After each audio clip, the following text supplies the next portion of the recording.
Welcome back, everyone, to the Yacht Rock podcast out of the Maine. I am your co-host, John. I'm your co-host, Tom. You're the co-host, John. What up? I am. I'm not Tom. I'm John. Okay. Well, we're going to jump right into it today because we have a guest that I know is going to give us tons of content. So why delay?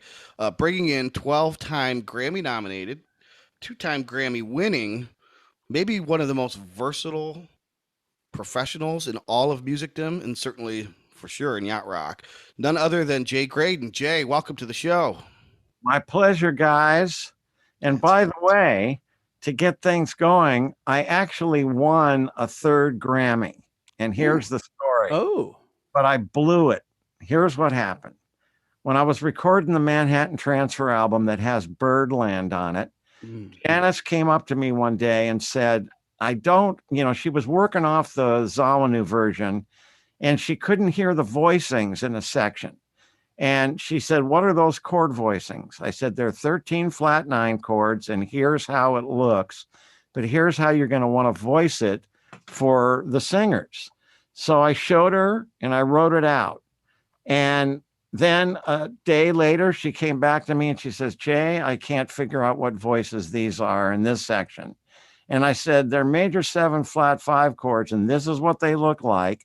And for the singers, here's how I'd voice it. And I wrote it out. Then the next day, same thing, another section.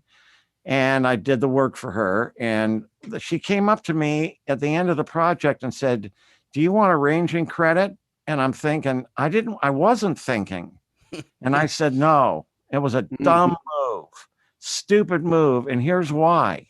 Because in the category of best vocals for a duo or group, Twilight Zone was up, and so was Birdland.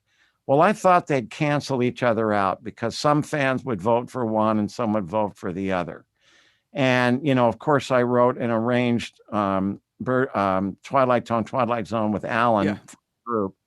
And anyway, Birdland won. And I said, man, I fucking blew it, man. Why that? So now we go to 6 months ago, and Janice calls me up and said, I've got this podcast or this streaming thing I do, whatever she's got, Chicken Gumbo, something like that, or Gumbo. And, one of the guys from Take 6, Mark's involved, and another couple of singers. Anyway, she said, will you play the guitar parts on Morning for me? We're going to do that. And I said, sure, I'll do it. And I said, Janice, while we're at it, I've been meaning to call you for about 39 years.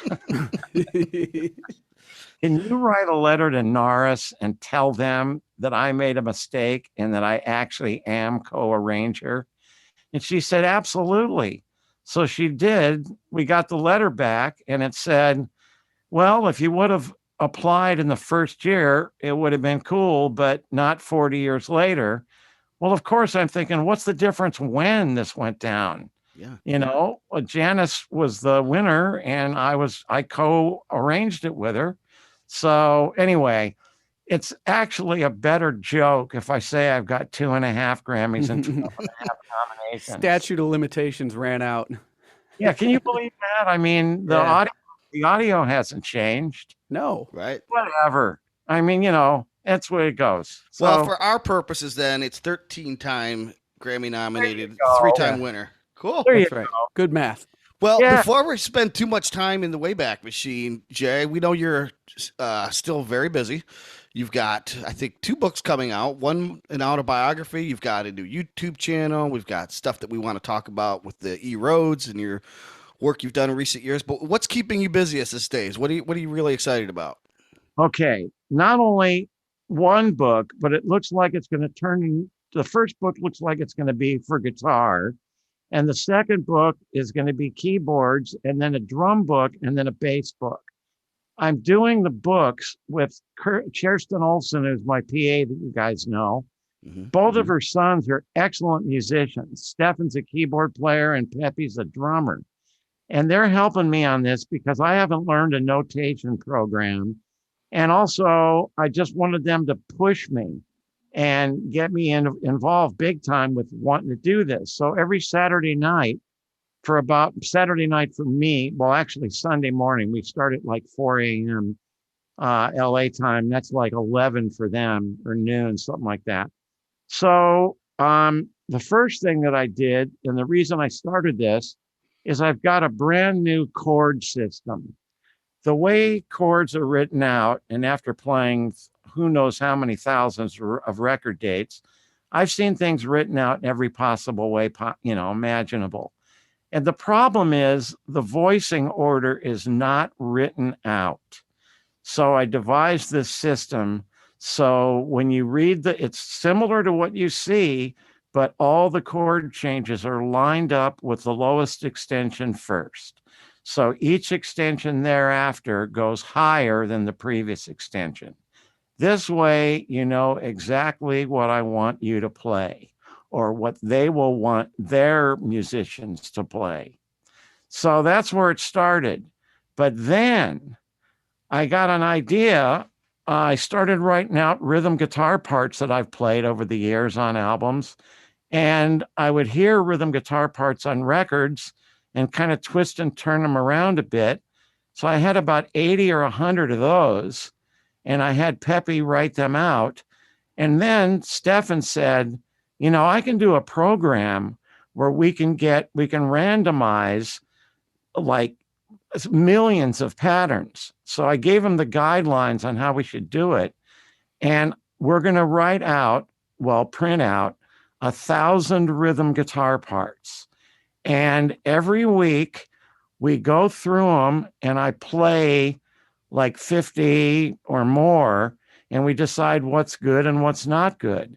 And already I've discovered great rhythm guitar parts. Now, not only are they going to be written out, I'm going to do a video too. Now, this is like a dictionary or an encyclopedia. So it's like an encyclopedia for anyone that wants to play rhythm guitar on a session or in their band, and they're hung up playing their own regular stuff. When they go through this stuff and learn all these new patterns, they're going to have a library that's giant. So I think it's going to really change the way pop records are made. So the book and the YouTube channel are companion pieces for that? The book, the YouTube channel is different. Okay. Yeah, the YouTube channel is, and by the way, there's a lot more in the guitar book other than that. There's the YouTube channel is like an educational channel, and it's going to start mostly with engineering. Okay. Because so many young engineers don't really know what they're doing. And if they become good engineers, they're going to need to know how to work with analog consoles.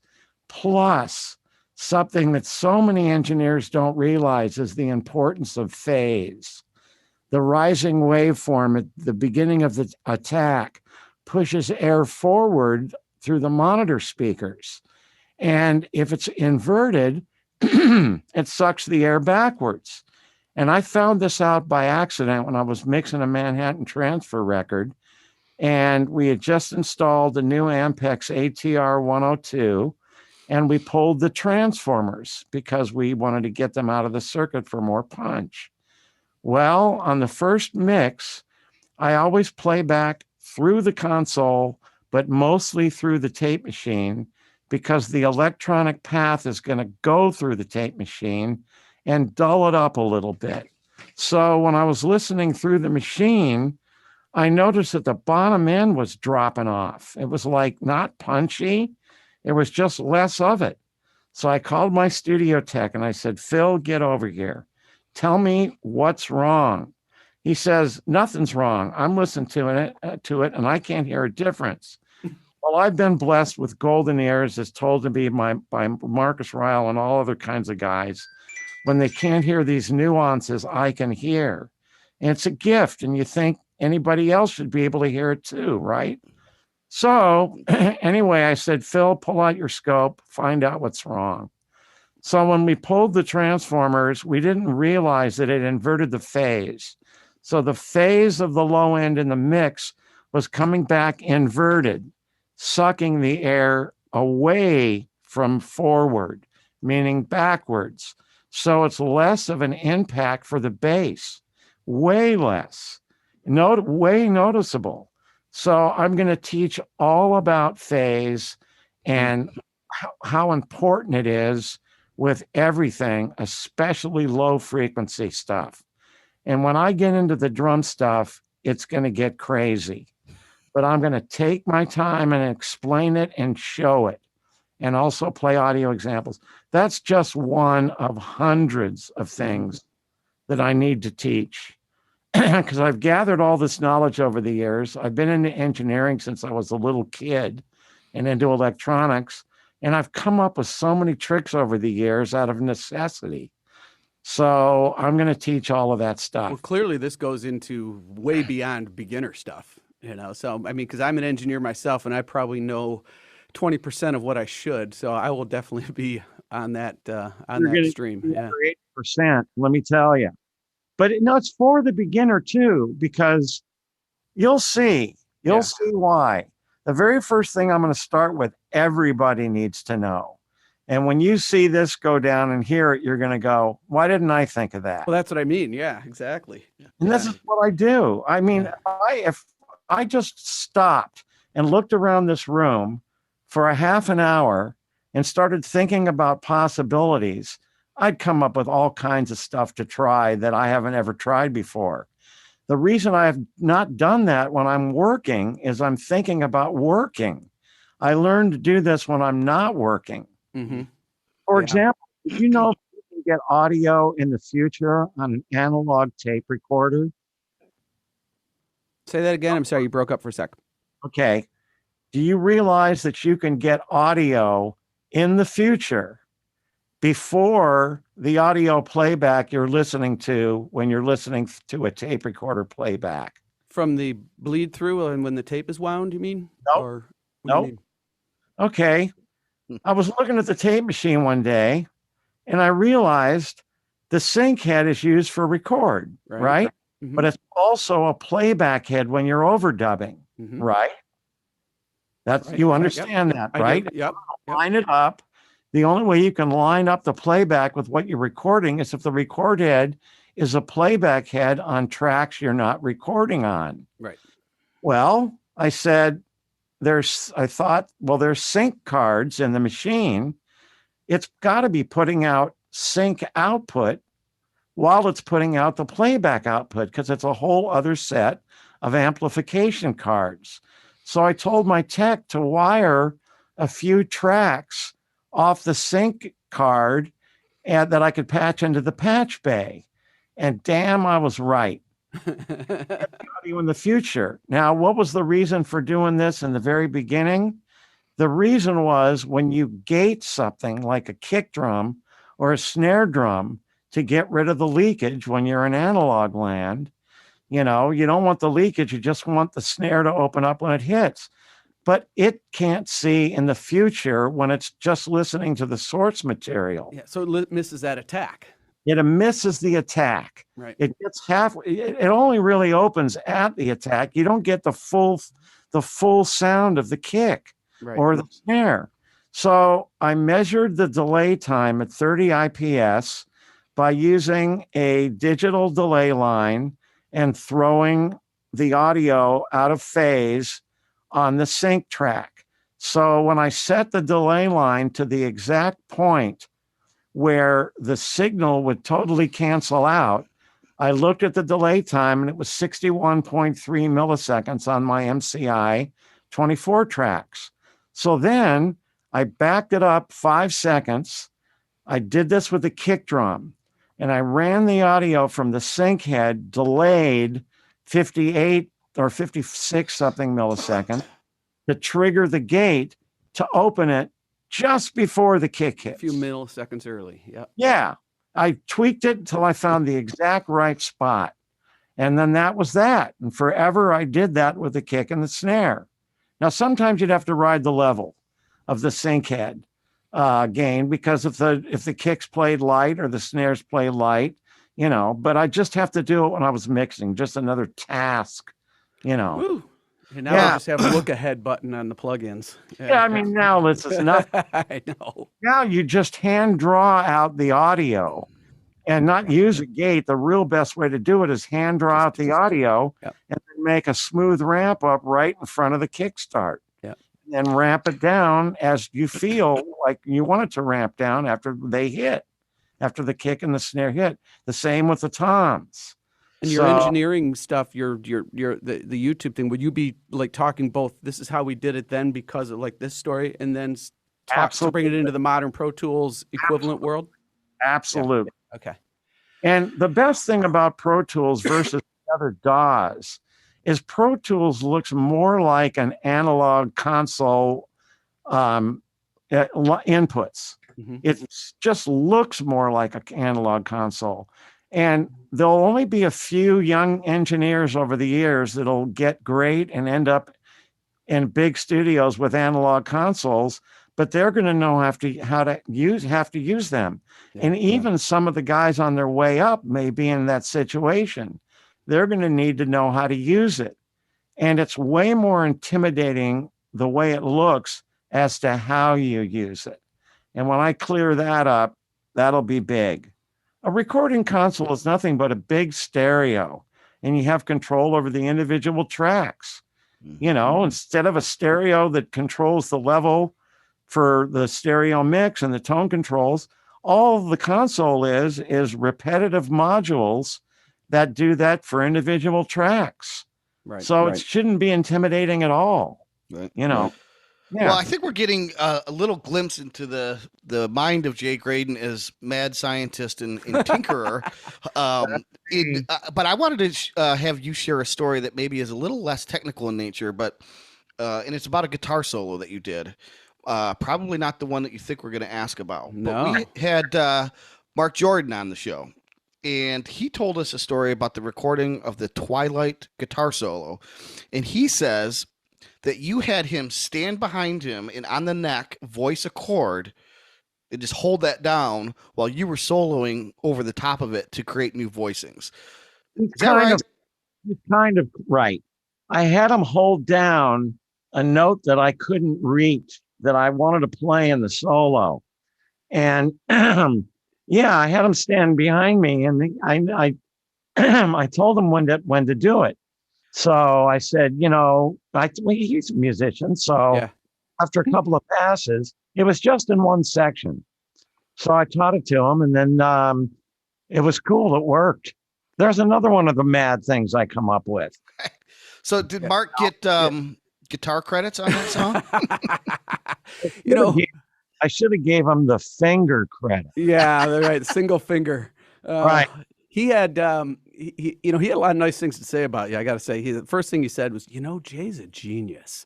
But he said that, going back to your technical side, he said that your ears were so good that you would audition gear. Particularly, he mentioned the Lin 9000. Maybe he meant the Lin Drummer LM1, but he said that you would audition those like they were people because you could hear the difference from one to another. True or false? Absolutely. No doubt about it. I mean, we're dealing with components in these things that are going to, like the capacitors, maybe they're only 20% accurate in the audio path in some places. You know, they have a tolerance of, you know, from like hardly anything up to maybe 20%. Well, you want to make the instrument cheaper, and you got 1,000 capacitors in it. You're going to cheap out with some of them. So knowing that, I would compare the machines, and I would record them side by side, like a couple bars each of the same MIDI pattern on different tracks. So I could immediately tell, you know, and I do the same thing with guitar amps. One time we had, I told Valley Arts Guitar that to order as many deluxes as they think they could sell, Fender Deluxe reverbs. We had 23 of them lined up. And I stood about 10 feet back, and Paul Rivera kept plugging in different amps. And after we went through one pass, we eliminated about half of them. And then we finally got down to 3 that were the best. And then Paul took them upstairs and did his mods on them. I mean, you know, I do this with everything I can. Wow. I still do this. Well, Jay, John, you're going to have to refresh my memory, because we also had Bill Schnee on as a guest. Yeah. And either he or Mark Jordan or both said that you got to ask Jay, if you ever get him on, about the E-Rhodes, because the E-Rhodes is very famous in yacht rock circles for all the obvious reasons. But for people who aren't intimately familiar, there was one or two E-Rhodes. Like you had a baby. One specific E-Rhodes that was, and you would lend it out and you would have to get it back to do sessions. So walk us through this whole E-Rhodes thing from back then, and then we'll talk about what you're doing with the E-Rhodes today. Okay, this is a great story. It starts with Foster calling me up after a session. He gets home. It was probably something he was producing because this was like in the early 80s when we were both producing full time. He called me up and he said, I just played the best Rhodes I've ever heard, ever. Not even a close second. I said, well, the Giroux sessions for the Giroux album, the self-entitled album, I said, that's coming up in a week and change. And David and I and Al wrote a bunch of tunes for that record. Man, I think that's my favorite Giroux record. Yeah. Anyway, it's got Morning on it. It's got a tune called Save Me. In the beginning of Save Me with David playing the E-Rhodes. That really shows the beauty of it. In any case, I rented the E. I didn't own it. Leeds Instruments owned it. I got to preface this with something. I asked Leeds, okay, well, first of all, as soon as I heard the Rhodes that day when I was EQing it and setting the levels and EQing it, I hit the talkback button within 30 seconds and I said, David, you were right, man. This is unreal, this instrument. So anyway, I asked Andy Leeds, how did you find this? He said, I went to Wallach's Music City and I went back in the storeroom with the salesman because I just wanted to see what was back there. And it was obvious that inventory there was not a priority because they had stuff stacked up from the floor to the ceiling all over the place. And on the bottom of one pile was this big box. And Leeds says, what's that? So they took all the stuff out off of it. They pulled it out, and it was what turned into the Fender E that had sat there new for 9 years in the box. Whoa. Wow. So Leeds bought it. He always stenciled his Rhodes with letters, not numbers. And the session Foster played it on had to be one of the first sessions it showed up on. So at that point, everybody that came into my room to play on sessions for me that was a keyboard player, I told them, I said, you're not going to believe this Rhodes. I wouldn't do the session without the Rhodes. So everybody was freaked out. Greg Matheson, Robbie Buchanan, oh man, name it. Omardian, all of them. And so I told everybody too. I mean, I called all my friends that were producers and arrangers and I said, you got to get this Rhodes. What I didn't realize was there came a point 6 months later where I couldn't book the Rhodes for 2 months. It was all booked up. Mm-hmm. So I had to book the Rhodes, then book the musicians 2 months in advance. God, that's crazy. So I'm glad to help my friends out. But anyway, that's what happened. Yeah. Now, there's people. Now, Eddie Reynolds was a guy that worked for Andy Leeds. And he used to tune Leeds instruments that needed tuning, like Rhodes and clavinets. So he'd go to the sessions wherever the instruments were, get there an hour early and tune them. But he was also a bright guy electronically, and he did some mods. Mm-hmm. And I didn't realize it at the time, but it was more of a mechanical thing he did with the E, because the electronic mods, when just before we sampled, I had the new owner, George Mamalakis, great piano player, by the way, great cat and brilliant.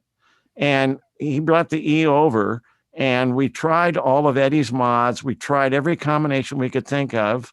And I'm listening in the control room, going back and forth, turning things on and off. And we realized we didn't want any of those mods turned on that were switchable. So I had Eddie do my Rhodes for me at one point, and it didn't really get much better, and it was nothing like the E. And I basically gave it to Marcus Ryle recently because it's just no use for it now that we've got the E samples. So, okay, that takes us up to the point where I found George, or he found me, maybe 25 or 30 years ago. I had wondered what happened to the E, and here's how he ended up with it. the Yamaha DX7 came out, and everybody was using 2 of them as Rhodes, detuning each one detuning the one on the left minus 3 cents, detuning the one that would be panned right plus 3 cents. And it was the Rhodes that was on all the records, probably from 86 on or 85 on. I'm not sure. You guys probably know. But then the E and all of Lead's other Rhodes were all gathering dust. Nobody was using them.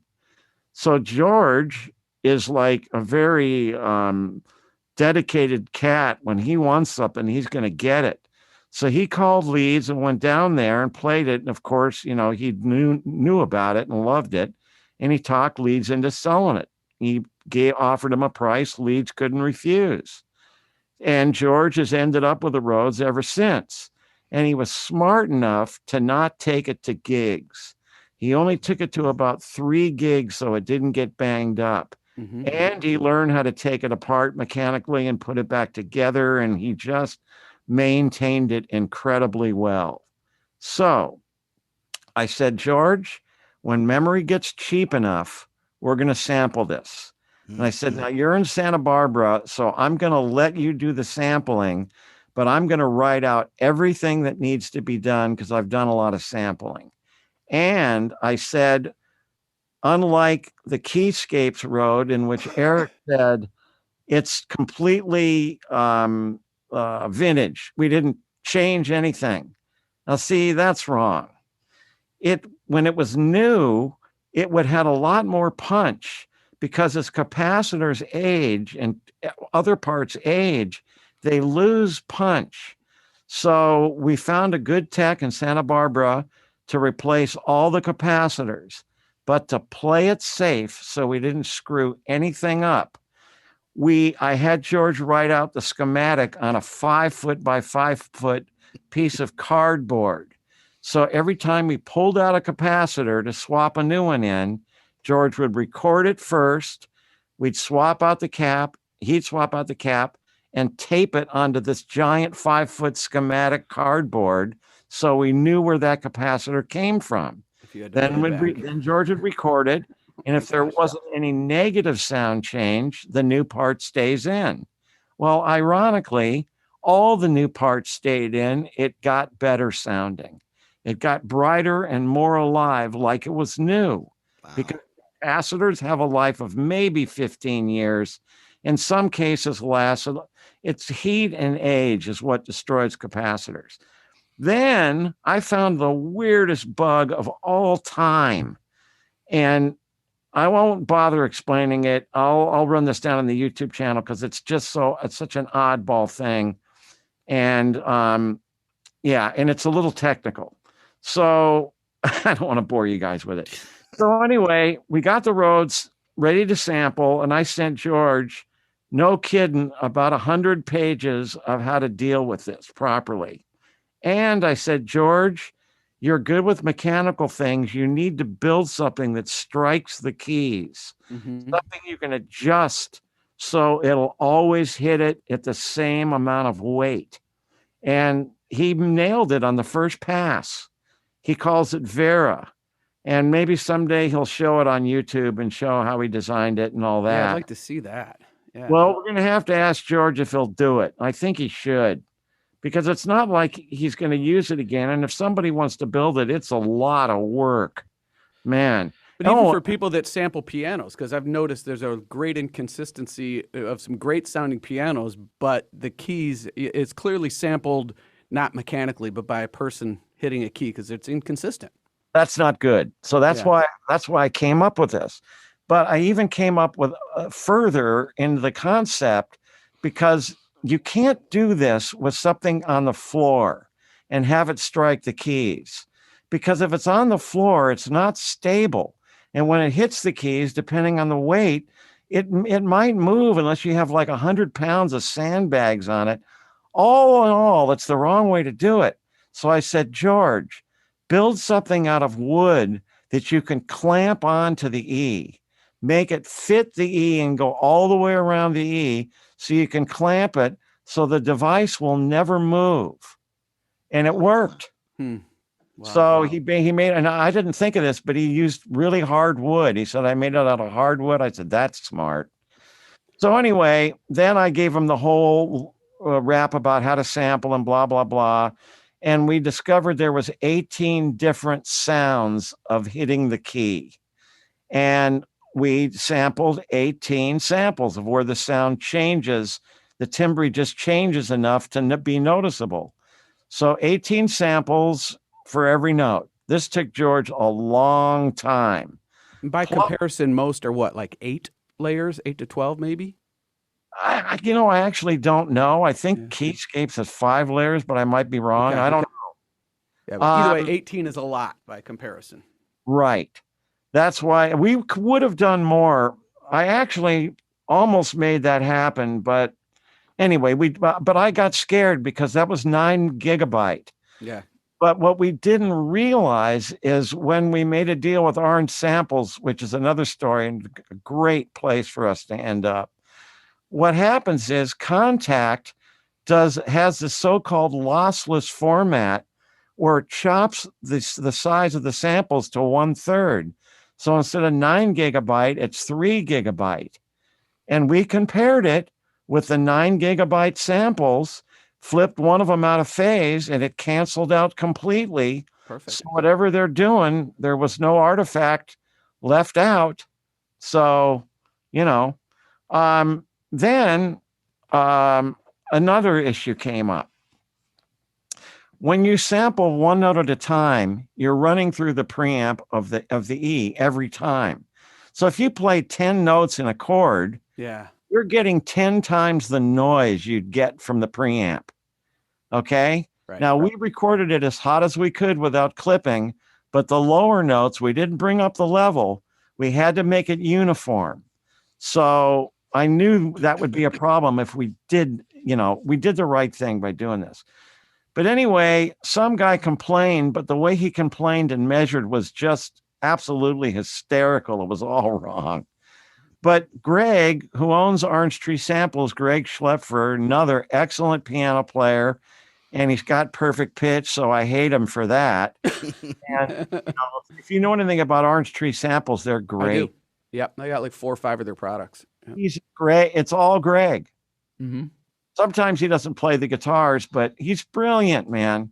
Yeah. And a nice guy, man. So he denoised the samples. So the sample floor, the noise floor is minus 80 dB. He did it in RX spectral without affecting the tone at all because he's a genius. He explained to me how he did it, and I go, wow, I would have never thought of that. So it's quiet. You play next time you play it, check, let it sustain out all the way and just listen. You're not going to hear any noise. Okay. I'm going to do that today. I was telling Jay before we even got started, I use a lot of virtual instruments by the nature of what I do. And I've played a bunch of different Rhodes because my whole West Coast project was built around the concept of the Rhodes as the centerpiece.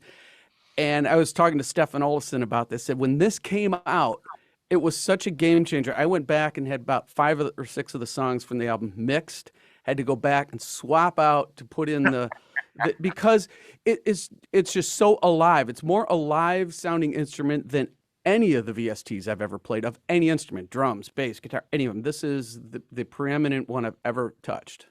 And you know what's another one of the, let's get into the functions that I made sure were added.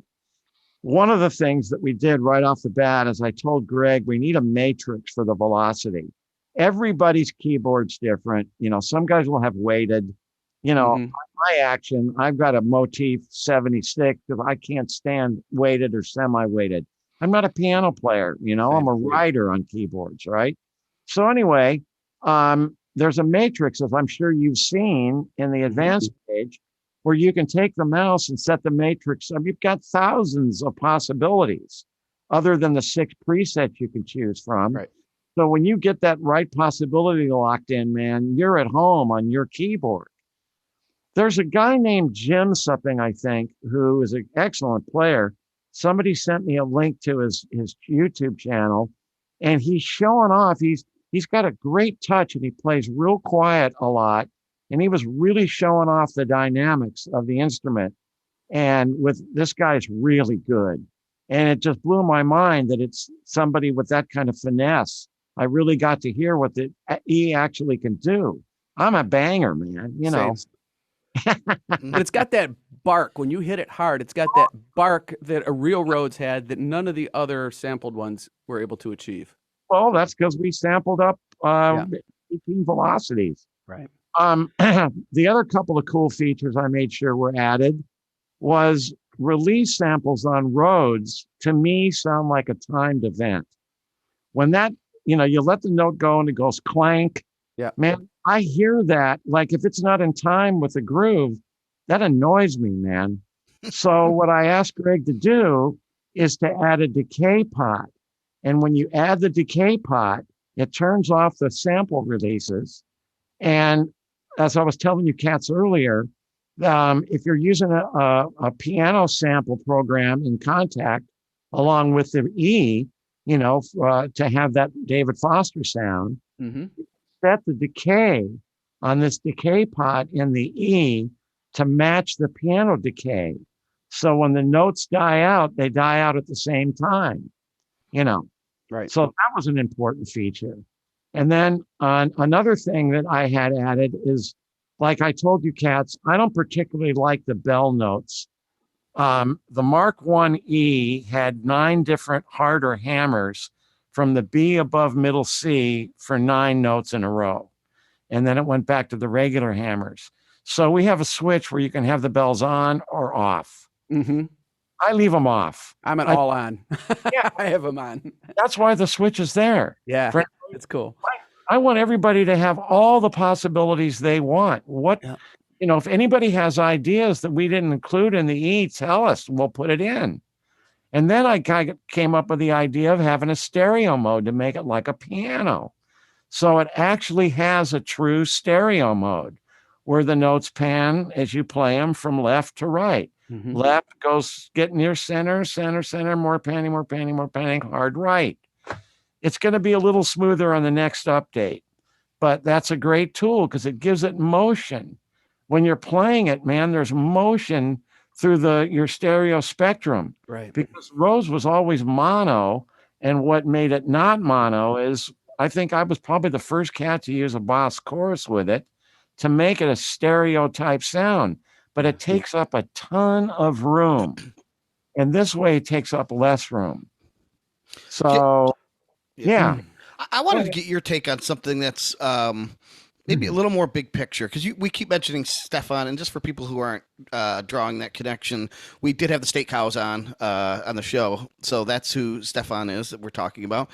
Who State Cows are all about reviving this old sound from the West Coast sound. The guys from Young Gun Silver Fox, both of those guys own a Rhodes, so they're kind of playing an homage, I think, to this era. What do you think? Why do you think this is coming back now in vogue? And John's got a project. I put out a little mini project. It just seems like this sound is like not only catching on from the music from the era, but people are trying to now relight the fire. Why do you think that is? This is really bizarre. This was luck. I heard a Rhodes on a radio. I mean, by the way, the sampling project took us 4 years. Wow. Because we're all perfectionists, the 3 of us. We're all nuts perfectionists. So it took 4 years to complete. So probably about 5 years ago, I heard a record. I make myself listen to pop radio a couple hours a week just to hear what's going on and realize I'll probably never be part of it. Right. But That's a good thing. yeah, well, also, man, who's going to want a cat over 70 years old producing a record with 20-year-olds, right? Yeah. Anyway, if our sound came back, maybe, but so I heard a Rhodes on a record, a real one, and I said, that's interesting. And this was just when I started talking to George about doing the project. I said, we may luck out timing wise. Then it got to the point where about 6 months ago, I heard, who's the band with Adam Levine? Oh, Maroon 5? Maroon 5, yeah. Right. I heard it's a song that featured a Rhodes. Yeah. And I go, man, well, this is going to help. And a bunch of other records. I mean, there's hits with the Rhodes on it. And there hasn't been one yet with the E. I'm waiting for that. I did send the gift codes to the guys in, what's the name of the band again? Why am I forgetting? Young Gun State Silver Cows? Fox? Or, Levine's band. Oh, Maroon 5. Right. Through John Farah's son, who plays in the band. He's the keyboard guy. He's a hired cat, but he's part of the scene, actually. I sent everybody the program. I guess nobody loaded it. I haven't heard back from them. But anyway, no matter. They're missing out. They are. Yeah. Hopefully. Well, I wanted to ask a couple of questions, get on to the mind of you. wait, Jack, can you put a pause on that? Yeah. I'm sorry to interrupt, but because we never got, I don't think, the full answer to why Jay thinks the sound is just coming back more broadly. And I think he was using the Rhodes to kind of lead up to that. So, right. Hey, could you continue your thought? Yeah. Well, first of all, Stefan and Pepe, the reason why those two brothers are so influenced by the era of our music is because of their parents. Their mother is my PA. She's my personal assistant out of Umeå, Sweden. And without her, I would be screwed. She takes care. She's so anal in particular. I mean, and she gives me crap all the time when I'm like, get lazy on something, Anyway, they grew up listening to this stuff. This is what they loved, Kirsten and her husband Lage. So they were part of it from the beginning. And I met them when they were kids, before they were barely teenagers when I met them in Sweden when I was on tour with my band. So that's why those cats are so influenced by the music. And let me tell you, man, they're both very good musicians. They've really grown. And Stefan has done demos with the E, playing Giro stuff and other stuff. Yeah, Steely Dan. I think he did a Steely Dan medley too. Yeah. He's very talented, and they both are. Yeah. And so the reason I think it's back is that how many times can you use the same synth sounds? And at some point, you're going to want a piano type sound. So I think that the Rhodes not being heard for 30 years was the perfect instrument to surface. Yeah, and I think it's going to keep getting used more and more, Yeah. Yeah. Absolutely. And you see all these other artists that maybe aren't doing specifically what we'd call West Coast, but John Mayer's new album has been compared to West Coast, some Bruno Mars work. Bruno is definitely influenced by our era. Yeah, for sure. So it's back, and it's cool for us because we love the old stuff, and we're just loving that people are making new stuff again, as you are. Charlie Puth may fit in that category. He is a full-blown jazzer at heart, You heard that again? Charlie Puth. I don't know him. Boy, what am I missing? Full-blown jazzer. He did him and Jacob Collier did a YouTube thing together. You got to watch it. Okay. And I don't know if Jacob's ever going to come inside enough to do that kind of stuff, but he would be great at it. But I think he'd probably be bored. Well, he does love his digital tools. I can tell you, my son is a Jacob Collier fan. So yeah. Hey, I sent him gift codes for his 3 rigs. Never heard back from him. I'm going to get on him because I want to interview him. Another thing I forgot to tell you about the YouTube channel is I'm going to interview everybody. And I mean everybody. And a lot of guys from our era. But a lot of the newer guys too, So that's going to be fun and educational. Yeah. So I'm going to get back to Jacob on that. I got to bug these guys because they could really make a difference. And by the way, anybody out there that's interested in buying it, orangetreesamples.com, or there's a link through my website. You can find it one way or another. And an A+ rating from me. Yeah, so, man. I was trying to go back to a couple of questions about production. We've gotten into a lot of the technical side. I wanted to ask some things about the production and the arranging side of you. And when I know you've done so many things. I tried to spend some time this week going through discography. Your website is just loaded with information and material. But focusing more on the era that's specific to this podcast, which would be the yacht rock era. And I have said that sonically, the Bible of yacht rock, what yacht rock sounds like, is Mark Jordan's Blue Desert album. There's a sonic nature about that. It's because it's Rhodes heavy, Mark's particular voice. But the Giroux albums you were doing around that time have a similar sort of sonic scape, as well as the Manhattan Transfer stuff. When you were in that era, now as a producer, it seemed like the bulk of what you were capturing, at least for your basics, you had your drums, Rhodes, and bass were made like the core of the sound.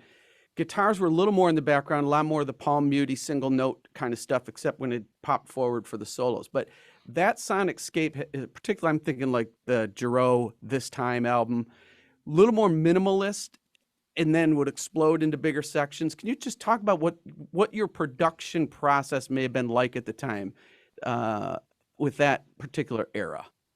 Well, first of all, before Mark's album, I did a Steve Kipner album. Do you guys have that one? I do not. Oh, you need to get this I know out. Steven is a writer a lot, but I have not heard that album. It's called Knock the Walls Down, and Okay. it's probably only available through Japan. All right. And I play a guitar solo on it that I'm pretty proud of on the last tune. And after you guys listen to it, I need to tell you the story, talk about technical weirdness and what I did. I'll bait you by telling you that the last word of the song is out, but the T's never heard. And Steve never stopped singing.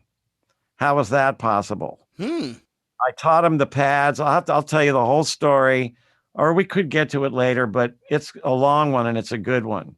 But Knock the Walls Down was the first a big budget album I did, and I like it. And then next was Mark. On account of that album, I got Mark's album. And first of all, I got to tell you, I love Mark like a brother, man. We still talk every month, sometimes more. I might have outpriced myself on a solo he wanted me to play the other day. Uh-oh. I said, well, my usual price is $3,000, man, for a solo. And he says, well, wait a minute, man. It's for me. I go, hold on, Mark. Hold on. I haven't finished yet. Can you afford $1,000? He says, yeah, I can afford that. I said, look, well, we'll think about it, whatever. We could have negotiated it some more, but he hasn't called me since then. Maybe I did piss him off. Uh-oh. That'll pass. Nah, we're like brothers, man. But I got to tell you, that album sonically is good, and it's pretty simplistic. Yeah. There's not that, and yeah, that's probably the most simplistic of them all. So, right, I would record with drums, bass, keys, and I usually would hire a guitar player like Dean or Luke, just in case they came up with something really special. And when they did, I would keep it. But if they didn't, I'd play it. Okay. So sometimes I kept it, sometimes I didn't. But it was a hit and miss thing, and those guys knew it. So I said, take chances, man. If you find something really different and cool, that's great. Don't think stock, So, yeah, well, I had my production hat on for that part, and my engineering hat. And when I wrote out the tunes, Mark's tunes weren't complex at all. There weren't a lot of chord changes. I would add chord changes where I could get away with it. Okay. Just enough to make it a little bit more musically interesting. Yes. But I couldn't go away from what he is about. That's something as a producer you got to think. I can't take an artist and turn him into something he's not. I have to respect the song, the lyric, and his singing. So yeah, when I wrote all the stuff out, man, I knew it was going to be pretty simple. Now I can't remember in those songs. Does the chorus, does it ever explode? Maybe string pads, but that would be kind of light. I'd have to go back and listen to it. Yeah, because it doesn't have as much of the horn stuff that I associate with your work with the Jerry Hay stuff. Right. Well, Yeah. It wasn't right for that album. Right. The horn solos were. Yeah. And there's some great horn solos from Chris Lieb, Pete Chrisley, Ernie Watts, and Chuck Finley. Well, there's that one at the end of is that Lost in the Hurrah, that where you've got that long play out at the end. We always talk about the amount of space in yacht rock and allowing a band to kind of just happen and not having to fill it with a bunch of constant vocal or constant solos like today's music. And there's that play out at the end of Lost in the Hurrah, and then Chuck Finley comes in with the delicate flugelhorn. Yeah. It's like two to 2.5 minutes. And it's like, in today's music, they would never allow 2.5 minutes of just kind of chill. It's I was good. really bugged that album wasn't successful. I know. Thought it had a shot. I really did. But of course, in a tune like that, they would edit it out. Yeah. And, well, I'll give you a perfect example of the funniest edit. You remember Blood, Sweat, and Tears, or Chicago, was probably the first West Coast pop or yacht rock band. Yeah. In the 60s. And the song Spinning Wheel. Do you remember the song? Yep. What goes up must go down. Right. Well, these cats were jazzers at heart. And in the middle of the tune, they go to straight ahead bebop, and there's a trumpet solo. I can sing you the trumpet solo, man. I remember it so well. Ba da da da da da da da da da da da da da da da da, something like that. Anyway, I wrote it out on an airplane once just for the hell of it. So on the single version, they cut it out. Yeah. Well, of course. The best part, but Yes, the best part of the tune. It was swinging, man. So anyway, with Mark's thing, it needed to be understated. Now you put David Foster and I together. Now we're going to have a problem with understatement. Yeah. Yeah. Well, like David said, we overproduced airplay to death. He says there's no air until you finally get to the song Bix. Yep. And Bix has an interesting story. It comes from a movie called High School Confidential that was about drugs, marijuana, and it's a long story, but there's a funny line in it where Bix is a driver for Mr. Big, and Bix says to Russ Tamlin, how do you play it, man? And Bix says, Russ Tamlin says, I play it cool, man. And Bix says, Bix likes it when you play it cool. So third person. Sit down and watch the whole movie and take lines from the movie and use it in the lyric. So on the Airplay album, that's how Bix came about. But David and I did overproduce, man. We threw 2 kitchen sinks in there. Yeah. Yeah. Hey, the vocals at the front of Stranded, were they copied and like edited to the front, or were they sung in a cappella in the front of that song? No, they were sung. It was Tom Kelly. Even though Tom sang the song, that was Tom Kelly that I think sang the front vocals. I'd have to double check, but I had a tuning note recorded, so they'd have a pitch. Okay. Yeah, I always do that. So that wasn't mixed and flown in later or edited on from like one of the later choruses. That was done. No. Cool. Excellent. We did wild sync. We did fly-ins before, and that's a whole other thing I'll address and show how we did it in analog land back then, as it's very interesting. Yeah. Just from the perspective, all the stuff we did, all the tricks I came up with were out of necessity. How can we do this? Like, I'll explain how I made a hand claps tracks. You'll love that story. There's so many, man. But wild syncing was part of what we did, and I may have done the first sample of a big band playing a unison C on Steve Kipner's album. I was in the Don Ellis band, and I remember this tune that ended with the drums playing a fugga-da-bump fill and bop on high C. And there was a perfect spot in Kipner's album to do that. So I recorded the album to tape, and then I have a way of marking the tape, the 2-track tape and the multi-track tape, and keep experimenting with the same, starting both machines together, but keep experimenting of the position of the tape that's the wild sync tape. I'll demonstrate all this. That's cool. But no, we did do that a lot. As a matter of fact, I'll tell you a story I've never told. On the Airplay album, I was playing acoustic guitar parts for It Will Be All Right, I think it was. And I just couldn't get the parts to groove on the second verse. I don't know what it was. I don't know if I had a mental block. And I was still playing all the time. I hadn't lost my guitar chops to producing land yet. So I was still playing well. And David says, man, he sat with me for a while and he says, what are we doing? Let's fly it in from the first verse.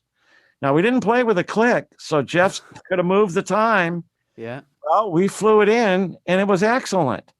And I go, well, let's chalk that one off to experience, you know. But rarely did that ever happen. We only did it when we wanted to fly in something that was already done that we did want to have to redo that was a lot of work, you know. And then that brings up the holophone. Do you want to hear about the holophone? You know what? Bill Schneid was telling us about the holophone. That's right. Okay. Well, I was around when it was made and I had a copy of it. Here's what David did with Daryl Hall. He wanted 2 octaves of F to F singing ah or ooh. I forget what it was. So what they did is David taped down the low F for men. Let's see, what would that be? This should be somewhere around C. I'm going to double check it. I don't have perfect pitch, but I'm close. I was a half step sharp. That never happens. I'm usually a half step flat off. So here's C. So F, F. This would be the first ooh. Then that would be the second one. And that would be the third one. So what he did is on a 4-track machine, he had the Hammond B3 with the third drop bar pulled out, which is the fundamental, an octave higher, taped down the notes so it was constantly playing with no vibrato or no Leslie. And Daryl would hear that in his cans. And on a 4-track machine, he'd record the first ooh or ah until he ran out of breath. And if it wasn't good, David would redo it. Then after they got a good one, he'd double it. Then he'd triple it. Then he'd quadruple it. Then they'd go on to F sharp. They do the same process. They did the same process for 2 octaves. And then they'd start making loops of these. So on the 4-track machine, they'd make a loop where the tape had to wind off onto another 4-track machine that would be positioned so the tape could go around a blank reel on that second 4-track, and it was spliced to loop back. So it was constant. It never stopped, right? And they spliced it at a point where you couldn't hear a splice. Then after they did that, they'd record that 30 minutes onto a 24-track on 1 track, track 1. Then they'd do the same with F sharp. After they finished all that and made the loop, record it on track 2 of the 24-track. Over and over and over until you've got 30 minutes of 24 notes. So then what we do is bring in at Sunset Sound, they had this 24-track remote console. We'd bring in another 24-track machine. We'd play the holophone tape, it just ran, and then David would figure out the voicings he wanted to use for pads, and it would take 2 or 3 of us. So he'd assign each one of us what faders to move when. And we'd slam the fader up right when it was needed, slam it down when it wasn't needed, then slam up the next one so you couldn't hardly tell there was any crossfade. And we'd do this till we got it right. 3 people, we could really nail it. 2 people, it's doable. But that's the holophone. And I had a copy of it, and I don't lose things, but I lost it. Oh, my God. Where would we have heard that? It's probably gone. Okay. It would be on the album, the album that Foster produced for Hall & Oates or Daryl, whoever. Ecstatic, and I know he did Ecstatic and one other, I think, but yep. Hear oohs or ahs. I'll have to listen for that. Okay. That's ccrazy. Well, John, you gotta go find something and then drop it in. I know. It would be great to have the tape, just to have that analogous sound. It's gone, man. Nobody knows where it is. Well, Jay, If anybody does know where it is, call me.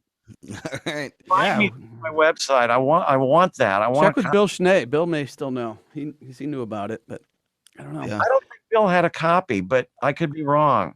Yeah, I don't know if he does. Well, Jay, you triggered something a second ago I wanted to ask you about. In that you were sort of kind of bebopping a solo, scatting kind of. Mhm. And John and I did an episode of this podcast where we tried to identify the best solos in all of yacht rock that weren't guitar solos, because we had First done that we did guitar prior. solos. Yeah. Yeah, a lot of Jay Graydon. It was like you, Luke, and Larry Carlton for the most part. we tried to venture outside of those three, But then we did stuff that wasn't guitar, and there's a lot of Ernie Watts in that. We got to Ernie Watts, in Sanborn, yeah. Well, Ernie, Dave Sanborn, Chris Lieb, if you knew of him. Yep. Yep. But there was. Well, we identified one that I had to go to the judges to get a ruling on whether this counted as a solo, and it was the Scat solo that Al Jarreau did on "Love Is Real" from the This Time album, which was then, of course, the horns. The horns go with it. Jerry Hayes got the muted horns along with that. And okay, so, if you recall that one, that was the question: was which came first?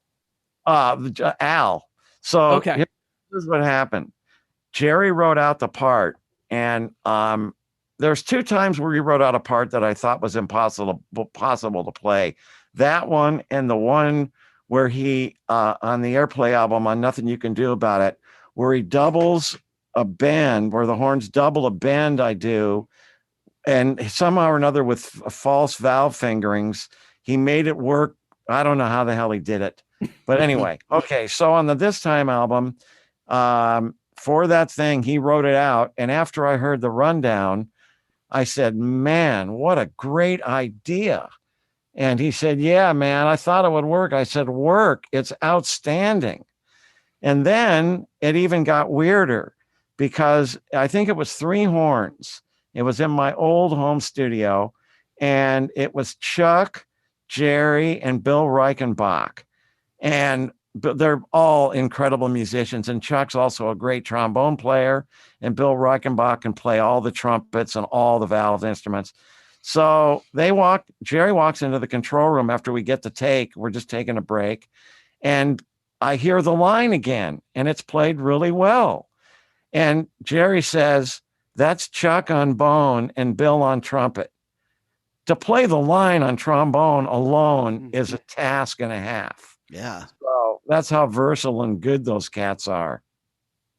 Keep going, cats. I got sidetracked there a little. Well, then you added Al had laid down the Scat part first, and they copied to that. Yeah, and Jerry wrote it out. Wow. Okay. Yeah. Sounds amazing. It does. Yeah. And by the way, when Al did Scat stuff, I'd bounce it. It's not ever from one pass. Just like all the other stuff, man. I'll comp it. All the horn solos, a lot of my guitar solos. Sometimes they're it's a combination of 2 passes. There's a few that are 1 pass. Sometimes 3 passes, sometimes 4. They could be combinations of different solos.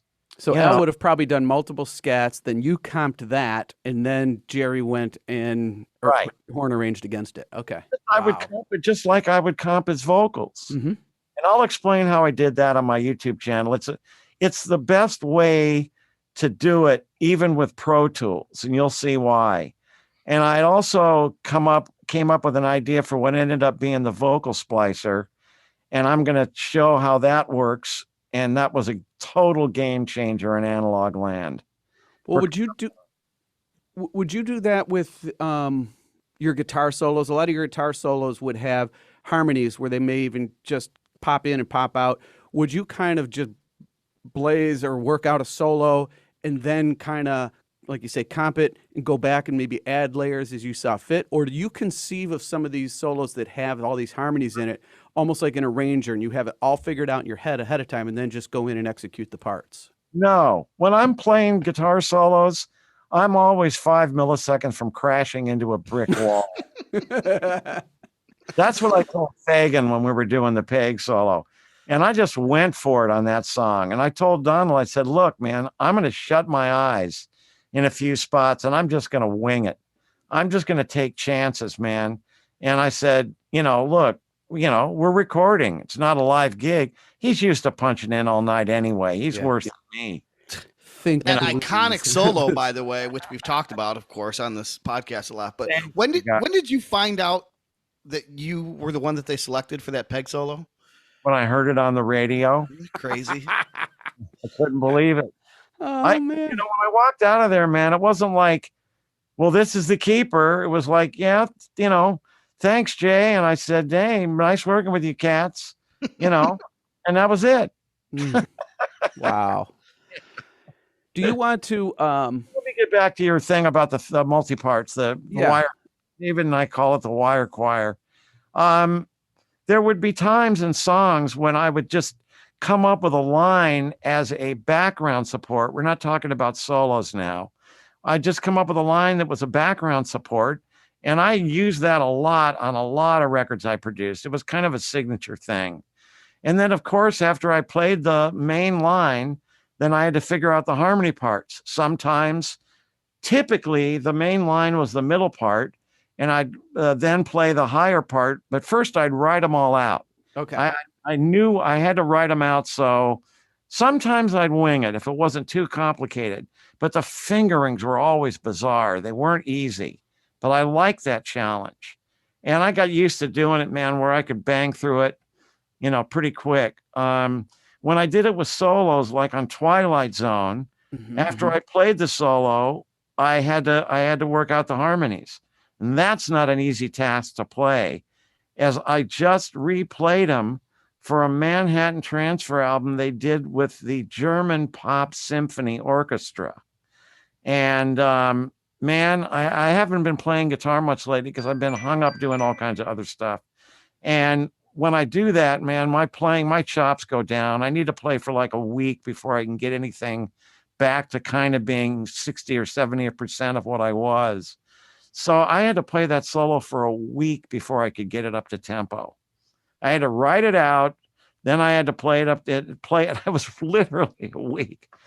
It's actually better than the original. I added a few things, changed a few things. So, but yeah, that was, worked out big time. Very cool. One other thing that worked out big time, at least for me, is listeners to the podcast will remember hearing me say a number of times, my favorite part or element of quote unquote yacht rock is this palm muted guitar rhythm thing that's just like candy to me whenever I hear it. And I'm reading from your website. It says that Jay is maybe first and foremost known for two very special ways of playing the one note mute rhythm guitar playing, as in Breaking Away album. So what are your tricks of that trade? And did you feel like you kind of invented this palm mute, or did you borrow it from somebody? Oh no, I misled Kirsten. I should have fixed that. I wasn't the first guy to do it. They're on James Brown records, man. And by the way, those records groove, man. Do they? There was an R&B station that was playing him around the clock for a few days, and I wrote a bunch of those parts out. But I got to change them a little bit, man, because I just don't want to rip them. I already did. Man, they feel great. They were palm muting a little. Ray Parker was another cat that was part of our group of guys. Ray and I worked together probably more than anybody I worked with on guitar. He's the best rhythm guitar player that ever lived. And Paul Jackson's pretty damn good. Oh, yeah. And Al McKay is another guy. And I've known Al McKay since college. He played drums first. He was the guitar player with Earth, Wind, and Fire for many years. Great rhythm player. But anyway, no, I didn't start it, man. I had my style. Ray has his style. And, either one of us can be the other guy and pull it off believably pretty well, I think. So when we work together, it's like right off the bat, what do you want to play, Ray? We'd run the tune down one time. What do you want to play, rhythm or muted? If he jumped on one of the two, I'd just do the other one. Or if I jumped on one of the two, he'd do the other one. And it was like four hands, and one brain. Two guitars, four hands, and one brain. We could read each other, man. Yeah, we've talked about how those being like they'd often mix them, one in the left side, one in the right side, and the two parts just magically work together. The way they talk to each other is great. And the Sorry, same with Tom. Luke, and the same with me and Dean. Yeah. We always look for things without stepping on the other guy, but we also always looked, we had to, man, being a studio musician is not easy, man, when you're expected to daily to come up with new stuff. You know, I mean, it's not easy. And you got to listen to everything subliminally. You got to listen. First of all, you need a lot of hi-hat in the cans, because every drummer on 16th note patterns is going to tilt the groove a little bit, even if it's straight eights, even if it's it's still going to tilt a little. So when I walk in the room and I see it's Jeff on drums, I know exactly where the tilt's going to be. If I see it's Keltner, I know exactly where it's going to be. Mike Baird, I know where it's going to be. Name the drummer, Carlos, I know where they put the tilt after working with them so much. So it became easy. That part, the feel part, was automatic. It's just coming up, listening to every part and trying to fit that little nuance in between without taking up too much room. You know, that was the key. And I think that's what I love so much about the palm mute rhythm, is that it's going back to what we love about yacht rock. There's so much space, and no one's trying to, as you say, play over one another. You know, once it get into we talked about this last week, John, mid to late 80s and then 90s, it seemed like the style became, let's make everything loud and make everything compete and see if we can blow the doors off from note one to, the end note. And going back to these artists that are trying to revive the sound, I think there's an appreciation for space. But that little palm mute, it adds so much groove without adding any noise whatsoever. The parts on Morning. Now, there's a song that was, now that part I came up with. That's how Morning started.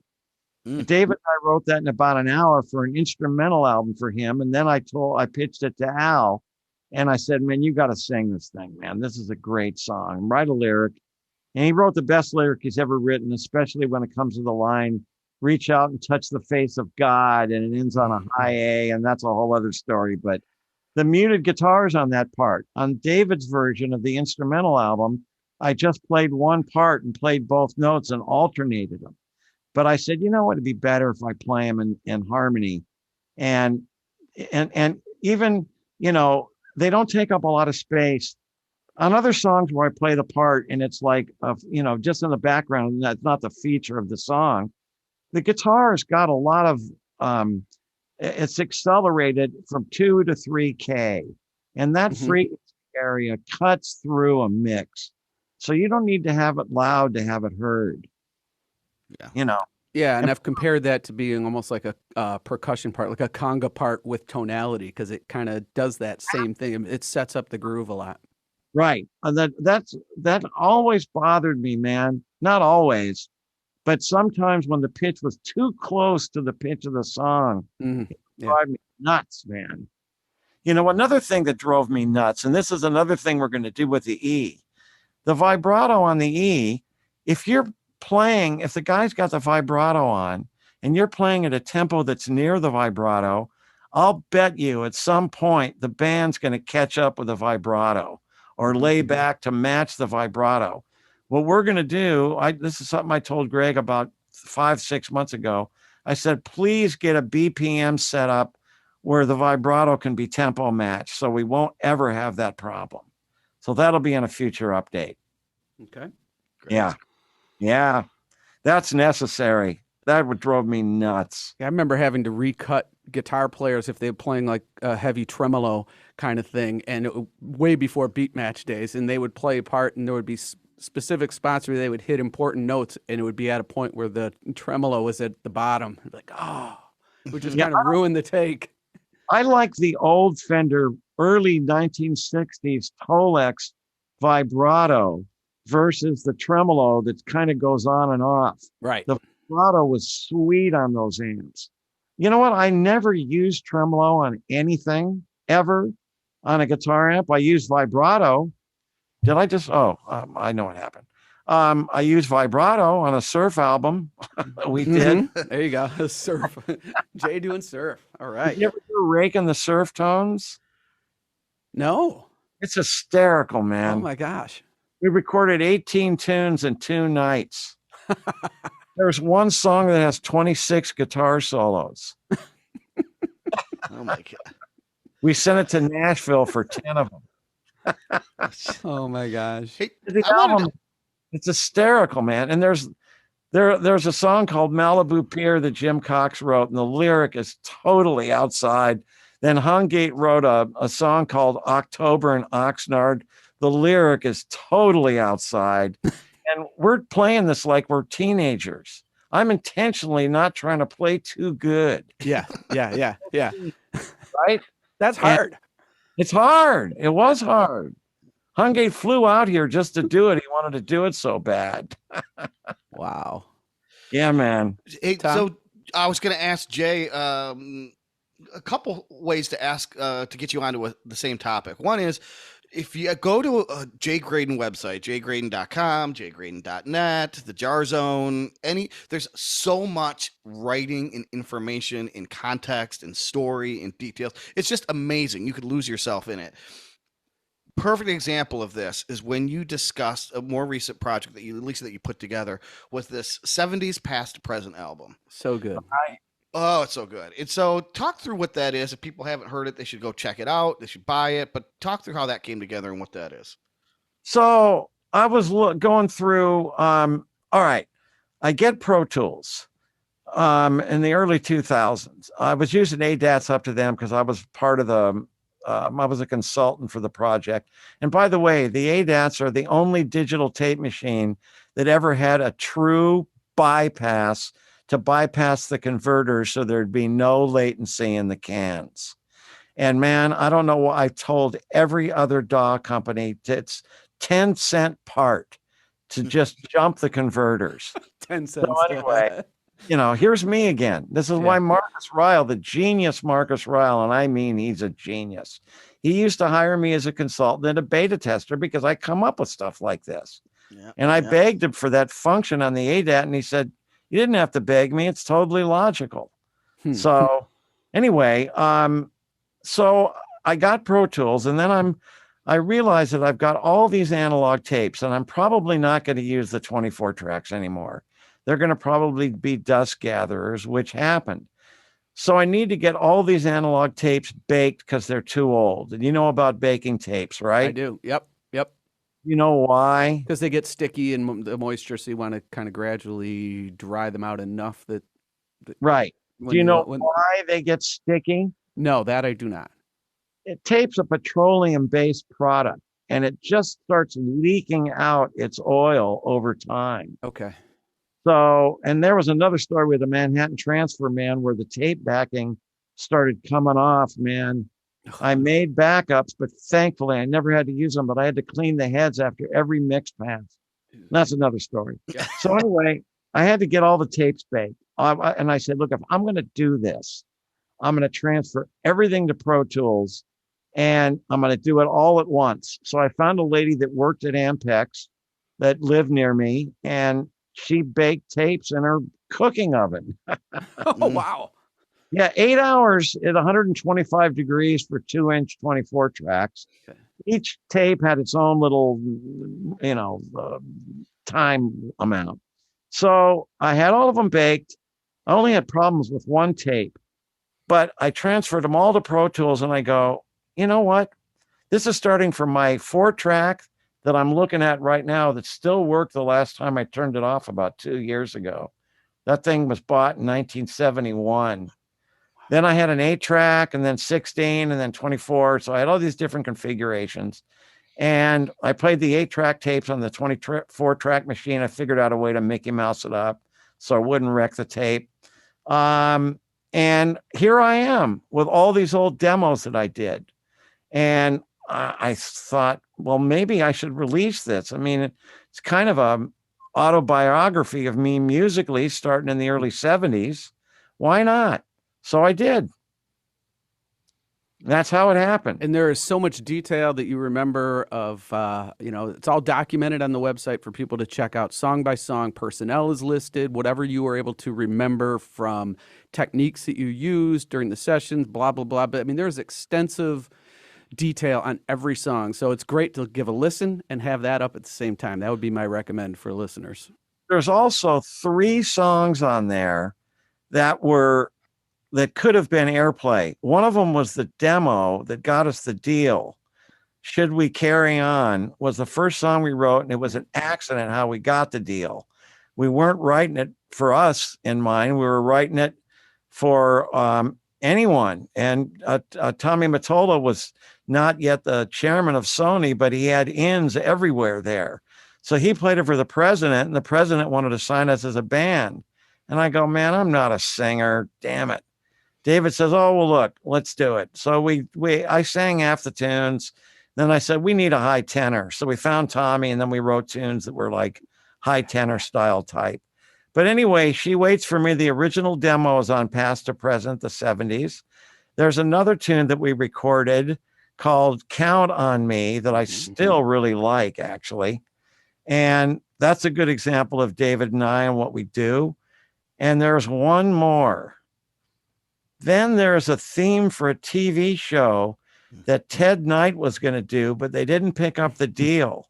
And I really loved what we wrote for that. And I was thinking about that the other night, that tune. It's pretty cool. So are all the recordings that from your session days, or did you do any new recording once you started putting this all together and mixing it for release? No, but I did fix one bass note. You're going to love this. There's a song on there called When the Sun Refuses to Shine, da da da da da da dum. Throw a Little Bit of Love My Way. I played bass on the song, and there was one note at some point. The transport on the 16 track, the take-up reel stopped and chewed up a little bit of the tape, but it only really affected the bass note there. Wow. So when I bounced all the stuff over to Pro Tools, I still have the 62 precision bass, and I still have that direct box. So I plugged it in, and I fixed the one note that was loaded with this because of the tape issue. So that was the only playing I did on any of that stuff. My favorite on there is Secret Love. Of course, that one you weren't able to remix because you said you only were able to find the 2-track. But I love how you let the fade out go extra long just to keep Mike Baird's super cool drum fill in there. Is that on? That's on It's Right to Be in Love. That's on It's Right to Be in Love. Yeah, Secret Love is the one with Mark Jordan on it. That's right. Right. But I love both of those. Yeah. Did I mention the story? What that song was? Why we had that song? Which one? Secret Love. Secret Love. No, I know you talk about Mark has a hiccup in the middle of it or something. Well, he was doing a rough. He was doing a rough we were recording that for a Japanese artist. Yes. And he was doing the rough. And I think that was the master for the Japanese artist. And I said, what the hell? I'm just going to put this on the record. It was a rough, a rough vocal. Yeah, sounds pretty good. I really like it. Yeah. It was a rough mix. I didn't do the rough. It's probably done at Dawnbreaker. I think Joe Bogan probably did it. But I like the rhythm, the way I played the rhythm guitar part on that tune. It was a different concept that I didn't use too much, and I liked it. Also, Jeff Porcaro plays a fill on that song that I'm going to have to write out and recreate for drum machine stuff. It's a great fill. Just mind-boggling. I just love it. Nice. Yeah. And by the way, Jeff used to come over. When I had the 8-track, songs like She Waits for Me, and there's another one where there's a very guitar hooky thing that's really memorable. Jeff would play drums on the stuff for me. So he'd come over and, second take, we're done. And that was cool of him. Yeah, you even mentioned on there that sometimes you're not even sure if the click was still on the tape by the time Jeff laid his parts down, depending on the order of how things went down, which is really interesting. Right. And typically it wasn't. I remember using this, it wasn't a click. It was some kind of drum machine that had these crazy sounds. Or it was one of these things where you could create polyphonic beats like 5 against 4 against 7. Anyway, I what I did is I kept the 1, 2, 1, 2, 3, and I had to erase it right there because that was going to be the drum track. Mm-hmm. It was part of the stereo drum track. So yeah, Jeff just had to play to my time, but I played with the click all the way, and my time's pretty good. So, you know, he never had a problem. It was always great. Of course not, Jeff. Yeah. Second take. Thanks, Jeff. Yeah. You say, give me a copy, man. I go, fine. I make a copy. Yeah, I think in closing, we want to cover two things. One, I've never heard you talk about before, and the other one we have, but it's such a good story for our listeners who haven't heard it. They got to hear it directly from you. So I'll lead with the first one. That was a surprise. Right. I got something to talk about too, which is, let me tell you now before I forget. Go for it. Because I dig Greg Schleffer so much, and the guy who owns Orange Tree, and another friend of mine, Chris Poehler, excellent bass player, man. He's medically messed up, but he's still punching away. We decided that we're, all the young cats are always looking for new sounds, right? Mm-hmm. Okay. The DX7 disappeared, didn't it? Oh, yeah. Yeah. Well, how about 10,000 DX7 sounds? Ooh. We're about halfway done. We got libraries from everyone. We got the best programmer stuff and plus all the stuff that guys program for me. Some of my DX7 still worked, so I got all the stuff off of them. So we're going to release that. It's a long process, man. This will be sampled? Yeah. Okay.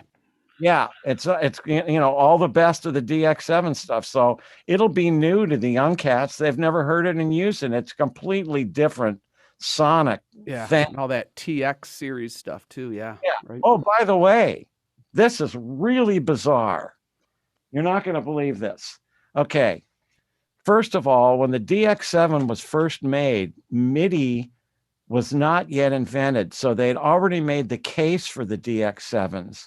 But then when they did come along with MIDI, they had to throw all those cases away and make new cases, like thousands.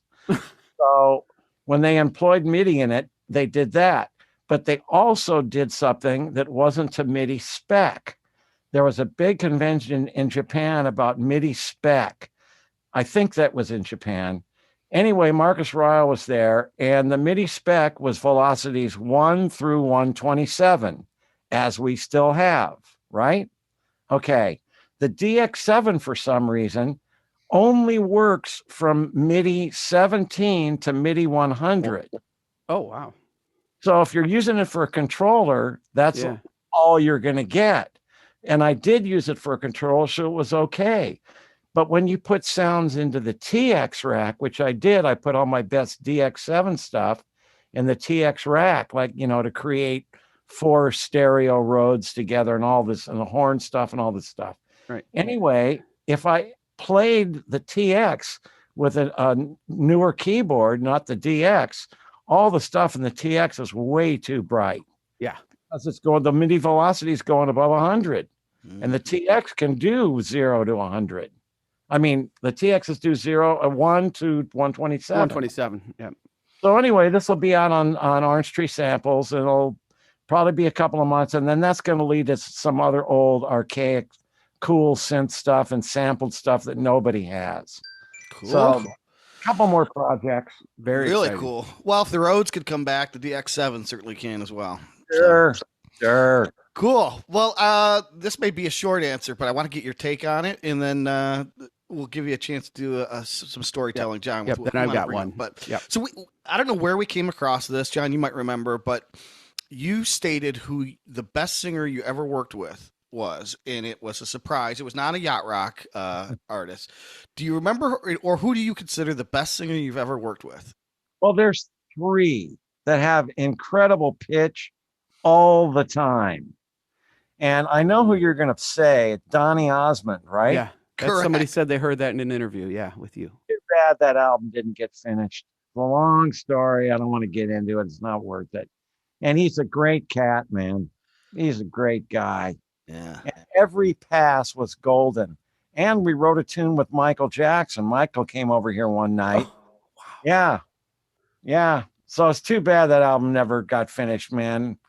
Yeah. There's some bootleg cassettes out there of some poor mixes that there was other stuff that got added. And then it just, Donnie's got the tape somewhere. I mean, if I really bugged him, maybe he'd find them and we'd finish it someday. Who knows? Yeah, bug him. So who were the other two then? Who were the other? You said there were three singers. Right. Donnie Osmond. Richard Page. Oh, yeah. Rich Page, Every Pass. Yeah. A masterpiece, in tune, just ridiculous. And the third is El DeBarge. Yeah, great ears, great pitch sense. And he would tell me what track. I always recorded vocals on 7 tracks, and I'll teach how I did this with a master lyric list, and I'd grade each track next to each line. And I could tell if I needed to go back and overdub things, because if a track didn't get at least 3 9s out of 7 tracks, I didn't have it. Long story, I'll do it on the YouTube channel. Cool. So anyway, with L, I used 17 through 23, and 17, 18, 19, 20, 1, 2, 3, that's 7, right. And then 1 track for the comp, which was track 14 back then. And L would say, oh, you're on track 20 again. I go, how can you tell sonically the difference? There's no difference from the feed. I mean, maybe the cans, I'd put on the cans and I'd listen to them, and then I'd change modules and I'd listen, and I can maybe hear a little level difference, but it wasn't much because I try to match it perfectly. Yeah. But he could actually tell what track we were on. I couldn't believe it. Did he ever say how you could figure it out? It's just like my golden ears thing. Yeah. Golden ears too, in that realm. It's just in that, it's a gift. You don't know you have it until you find out somebody else can't do it. Yeah, true. Is it one of those gifts like people say about perfect pitch, where it kind of becomes a curse because you end up almost you're hearing it so often, or you're bothered by stuff that wouldn't bother normal people? That's true.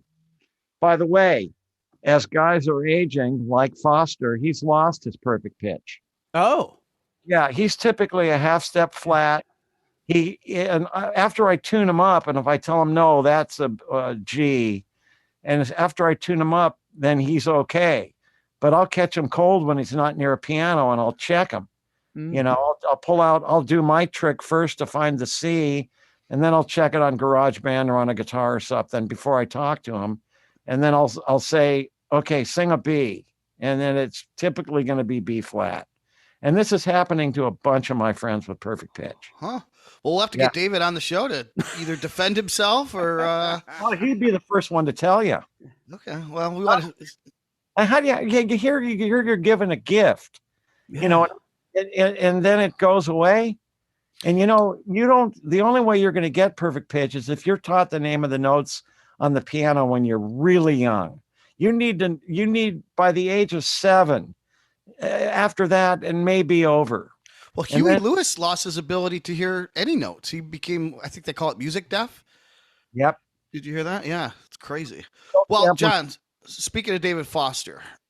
Yes. So there's a story, the big song After the Love Is Gone. Now, I've read a whole lot of different things about how this came about, and I have a shell of an idea. But because I'm getting it off the internet, I know it's obviously not reliable. So I wanted to go to the source.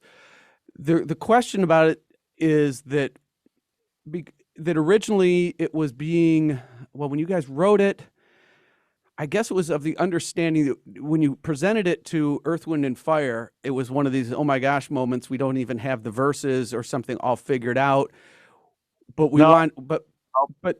okay, well, the question was, I want you to explain all of it, but there was supposedly some moment where at one point they thought it was going to be on Champlin's solo album, and somebody had to break it to him that it was going to Earth, Wind, and Fire instead. Is that part of the story?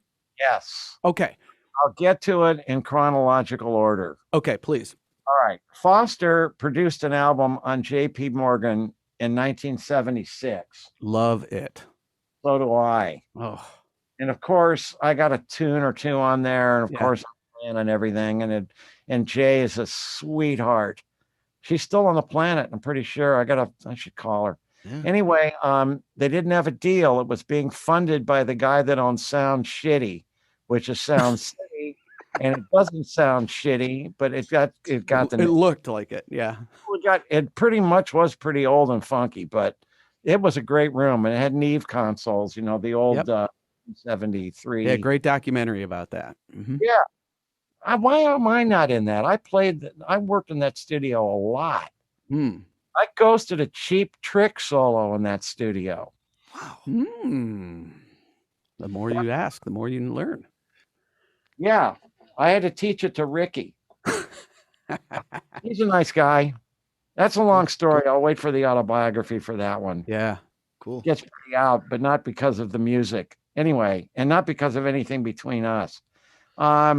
Okay, so here's what happened. So David went with Joe, the owner of Motown, to Motown to pitch the album. And then David was playing some song that he wanted to pitch just as a song, and he couldn't, or he was just playing a song, and he couldn't remember the chorus. And he ad-libbed what ended up being the chorus, and After the Love Has or Is Gone. Right. There's two titles. Right. And I'll tell you how that happened when we get to it. So David calls me up from Motown. He says, I'm coming over. I got a great chorus idea. So he comes over. We go into my studio of the time when I lived in the pad before here. And on my Rhodes, he plays the chorus. And I said, I got a verse idea. And I played A major 7 for a while. D minor 6, love is all you could know. A major 7, the C7 altered some way. Da da da. F minor 7, da da D major 7, da da da da da da da da da. Something like that. So then we wrote the B section quickly. This whole thing maybe took an hour, no more, tweaking it to really get it really good. So then we gave the song to Bill to write a lyric because David was producing Bill at the time. Bill Champlin. Right. Now we cut the song maybe 3 times with Bill with different rhythm sections. There was a good version. I can't remember which one it was. And who knows what happened to those tapes. So when Foster played the song for Maurice, because he was writing with Maurice for the I Am album, Maurice says, I want to cut that. And David says, when? He says, tonight, right now. Okay. So after the session, the next day, I'll tell you about the session in a minute. After the session, David called me and says, look, man, I don't want to have to pull this from Bill. I can't tell him, man. It might break his heart. I said, I can deal with Bill. I was really tight with Bill. Am still. So I called up Bill and I said, look, they cut the tune with Earth, Wind, and Fire last night. And you know what that means, because in that day, you couldn't release. It was an unwritten law that, you can't pitch the tune to somebody else and have it released in the same time frame. Yeah. So I said, Bill, and he says, stop. You don't have to say anymore. You think I'm an idiot? Right? Earth, Wind, and Fire? Come on. Yeah. So that was that. And I called David and I said, everything's cool. Okay. So on the session, they did 29 takes. And the solo, David's piano part, somehow or another got isolated. Somebody got a hold of the 24 track and somehow or another his piano part got out. And he called me about 4 weeks ago and said, the reason that song's rushed is because of me. When I heard the isolated piano track, man, it's rushing. It takes off. I go, David, you can't take the blame for that. You're playing with a drummer. Come on, man. You're not pushing him. You just went with the time. Don't put this on yourself. I said, David, your time's unbelievable. He says, I never practiced. I go, well, let's see. You were playing on record dates like me, 12 hours a day. You're playing all the time on producing because everything's keyboard based and you're doing a lot of the overdubs. That's practice in real time. Yeah. So anyway, okay. First of all, Maurice changed the lyric from is to has. And grammatically, he's right. And Champlin would be the first one to tell you. And the only time it's is on the airplay version, which is obviously totally different. And we probably recorded that shortly after the Earth, Wind, and Fire version, or maybe before. But we knew we weren't going to release the album for a long time because we were busy producing other acts. So we'd work on airplay when we could. So that's the only time it was is. Now, the other thing that people don't know about this song is they think the melody in the chorus is the harmony part, because when they mixed it, Philip's part, the harmony part, is louder than the lead vocal, much louder. Yeah, you're right. The only version, and Bill's version and my version, our favorites are the one that's on my Airplay for the Planet record. And that's where you can hear the real melody. Because I wanted to, make sure that, when we cut that we got rid of the melody being the harmony. It's impossible to sing for almost anyone. And also on the Airplay version and on my current, on the version I did on the Airplay for the Planet, the verse is in F. But on Airplay, the verse is in A. So it made it less rangy. It's down a major third in F. Maurice wanted it there. And then when it came to the B section, there's a shotgun modulation that catches your attention. And then they're back to the original key in the chorus. So somebody that sings it in F, if they're going to sing the lead to the whole tune and sing the harmony part as the melody, like Brian McKnight does on David's live gigs, I don't know how he does it. It's too rangy. Because most people would have to do it in falsetto, and then it wouldn't have the power. But that's because the harmony part people think is the melody, and it's not. Yeah, and of course the falsetto is the essence of what Philip Bailey was doing, so it fit perfectly for him. That was full voice for him. Yeah. He didn't have a problem with it. Wow. So that's why he was the high guy. Yeah. So anyway, if you want to hear the real melody, the best version is the Airplay for the Planet record. Okay. So and I was just listening to that this week, and I was going to ask you, like, is there different chords there? What am I hearing different? I couldn't place it, and now you just explained it. Right. The chord changes are basically the same in all versions. The intro is way different on the Airplay album. It's a completely other thing. And yeah, but no, the changes are basically the same as on the Earth, Wind, and Fire version. Yeah. It's a song that took you an hour to throw together, and Maurice heard almost by accident. It became a huge hit. Almost like a artist-defining hit for Earth, Wind, and Fire. Crazy. Yep. And it was a 3-charter.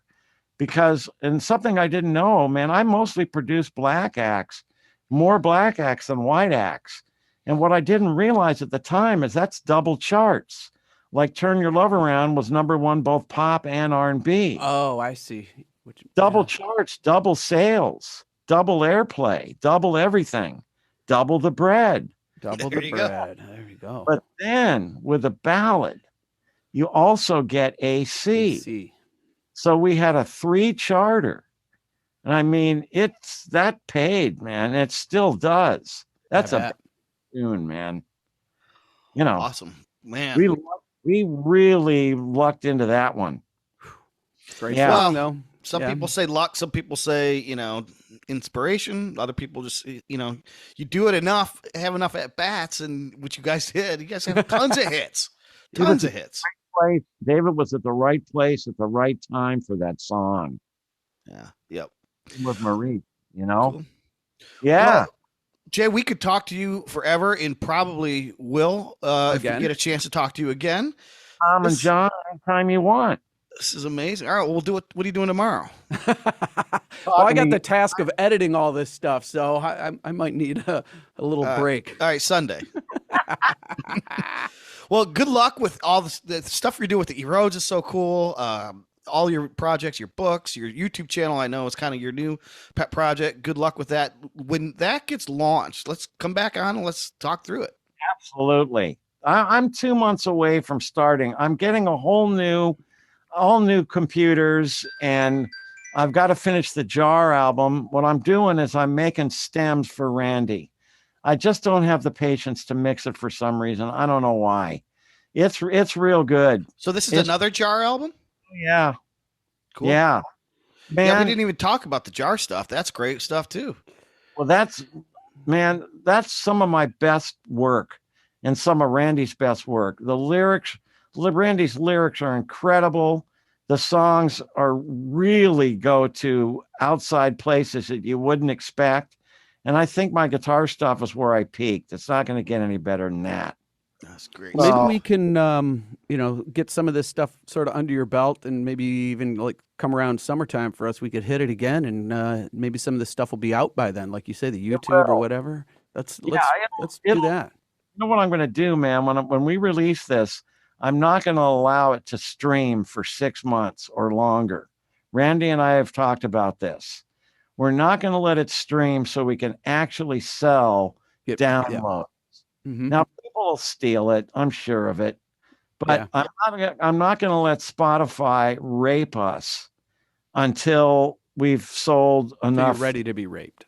Yeah. And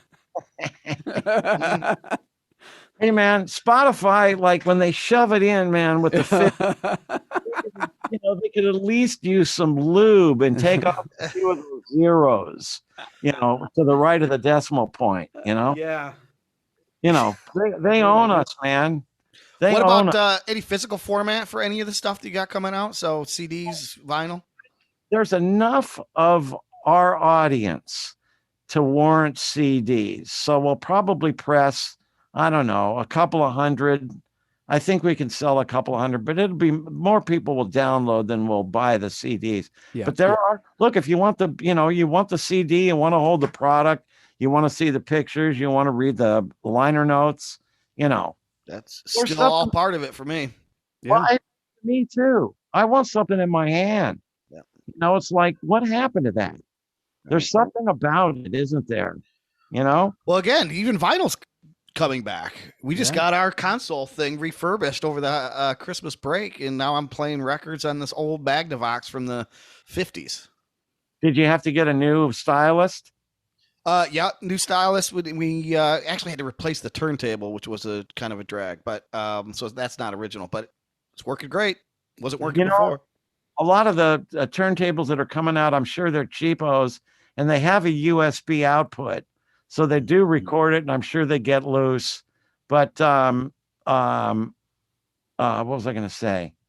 It's still cool. I mean, I'm glad it's happening, and I hope it keeps happening. I hope it makes a return. Yeah. By the way, another thing that I want to do, I've been trying to get funded for about 4 years to do a documentary on the last golden era of music while the rest of us are still alive. There's a bunch of guys that are gone, but there's still a good bulk of us still on the planet. And I would really love to either do a series or make a movie. And my buddy, Andreas Carlson, hopefully he's going to go out there and try to pitch it and make it happen. So we'll see. Awesome. That would be fantastic. It would be great. It would be great. Cool. Well, then I guess until the summer, Jay, we'll say whatever you guys want, man. I'm around. All right. Sounds good. Well, you gave us several hours here, so we really appreciate it. We really enjoy this, and there's so much more. I can't wait to get back into it, but I need to take a breath. Anytime you guys want. Maybe.